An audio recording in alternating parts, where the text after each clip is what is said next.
Kyle, listen to me carefully. I, Sophie, have no intention of ever having children because no man is worth the pain of carrying a child for 10 months. Sophie said this to me during a company dinner.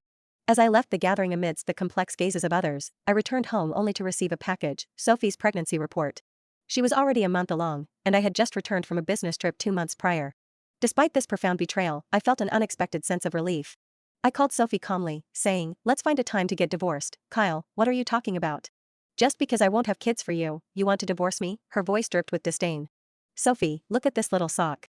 Shouldn't we get it for our baby?" A soft male voice chimed in. It was Ethan, her childhood friend. The call ended abruptly. I glanced at the villa I had considered home for 7 years and exhaled deeply. This house was purchased outright before our marriage, but now it felt tainted. I decided to move out and sell it. As I packed my things, the door swung open. Sophie entered with Ethan's arm around her. "Kyle, where are the slippers? Ethan's afraid of getting cold. Could you grab him a pair?" Sophie commanded me as usual. Ethan wore a smug smile, his eyes taunting me as he spoke softly. "Kyle, could you help us out?" I shoved my design sketches into my suitcase without responding or looking at them. Their presence made me nauseous, like being drunk and then getting into a bumpy car while surrounded by sickly sweet perfume. "Are you deaf?" Sophie yelled, throwing off her high heels and aiming one at me. I dodged it and shot her a cold glance, but chose silence. Noticing my suitcase for the first time, she frowned and asked, "What's going on?" "I told you on the phone, divorce," I replied flatly.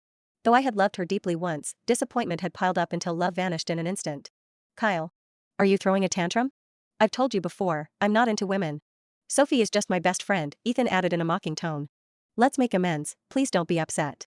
"I'll try not to bother Sophie anymore." "Ethan, what did you do wrong?" "It's Kyle's jealousy that's causing all this trouble. It has nothing to do with you, and he's upset just because I won't give him children." Sophie shot me a loathing look. Sophie glared at me and said, "If I had known you'd react this way, I wouldn't have married you." "It's not too late to leave," I said while securing my suitcase and checking my drawing equipment before heading for the door. "I'll list the villa with an agent. You should hurry and move out. You're selling our home?" Sophie shrieked suddenly. She grabbed my arm. "Kyle, I'm only refusing to have kids. Is that really worth a divorce? We agreed you wouldn't pressure me about children. You brought it up in front of everyone today. I only spoke my mind. Don't touch me, you're filthy," I retorted as I shook off her grip. "Filthy?" Sophie shot back, incredulous. "Are you out of your mind, Kyle?" Her anger flared even more. She had always been proud, and my blatant disdain was clearly unbearable for her. "Isn't that the case?" I countered. "And it was Mark who brought up the child today, not me. But even if it were me, you should have saved face for me in front of others. Instead, you didn't. Do you think so little of me, unworthy of any dignity in your eyes, who doesn't know you and Mark are close?" "He was just speaking for you," she snapped. "And what face do you think you need?" She pressed on. "I'm the company's chairman, it's because I'm your wife that you have any face at all. Once we're divorced, what will you have left?" Her face was filled with mockery as she looked at me. I fell silent, struggling to comprehend how she could say such things. Seeing my silence, Sophie thought she had me cornered. She pointed at me and said, "Now, apologize to Ethan immediately, or I won't forgive you. Kyle loves you so much, it's normal for him to be jealous." "He doesn't need to apologize," Ethan chimed in with a tone that seemed understanding but was filled with provocation and smugness. "Did you hear that, Kyle? Ethan is so kind and generous, while you're always petty," Sophie scoffed. "If Ethan wasn't into women, I might not have even chosen you because you've been such a disappointment." When I remained silent, Ethan added in a whiny voice, "All right, Sophie, don't be too hard on Kyle. Here's what, I'll apologize to him. If he still isn't satisfied, I'll even kneel down and apologize." To my surprise, he actually knelt before me. "Kyle, it was all my fault," he said through tears. "Although I don't like women, I'm still a man in others' eyes. Being around Sophie must make you feel embarrassed, that's my oversight. Kyle, I sincerely apologize to you now and promise to cut ties with Sophie." Sophie's anger only intensified at this scene.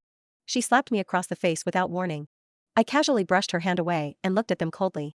"How could she betray me and still have the audacity to lay a hand on me? How dare you hit me?" she exclaimed, disbelief written all over her face.